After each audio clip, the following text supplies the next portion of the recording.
guys, welcome to 5 Things. I'm your host, David Duncan. Today I'm looking at 5 coaches who some way, somehow can replace under fire Asante Kotoko coach David Duncan. Duncan has come under severe pressure after Kotoko struggled to defeat AC Sion, a Division 2 side, in an MTN FA Cup match last Sunday.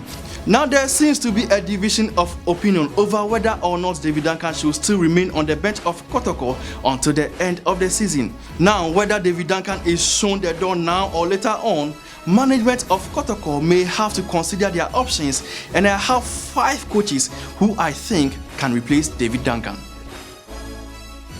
The 5th coach on my list is Danish coach Thomas Moller Nielsen.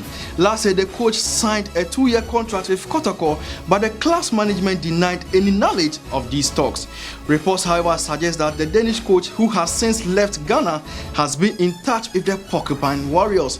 This surprising development comes in the wake of several reports that David Duncan might be sacked in the coming days.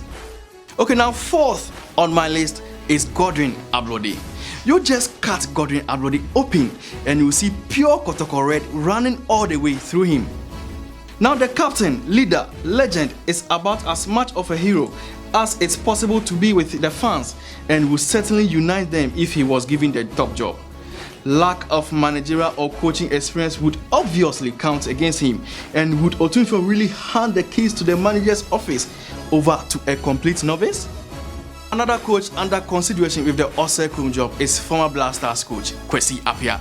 Appiah, who was a former player of Kotoko, burst onto the management scene after receiving technical training from English clubs Manchester City and Liverpool. The 55-year-old was Ghana's assistant coach between 2007 and 2012 and was appointed as the head coach of the team in April 2012.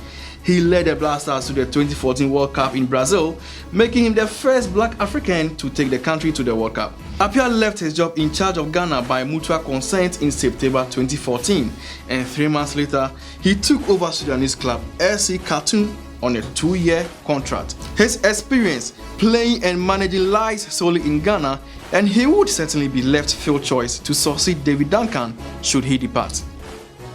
2nd on my list is a former Kotoko boss who has been linked with a return to the Osekum job, and he is Bashir Hayford. Hayford guided Kotoko to a Premier League title in his first spell in charge before being sacked the same year in 2008. The heavily experienced coach is currently the head coach of Ghana champions Ashanti Gold, and he led them to their first league triumph last season in 18 years. Even the life patron and owner of Kumasi Asante Kotoko, Otunfo Osetutu, opined in December last year that he would go back for Coach Bash one day. Now the latest name to enter the frame is Mideama coach Tom Strand.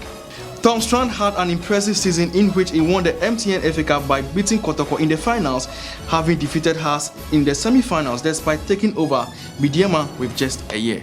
Okay, until we meet again next week, this is 5 Things.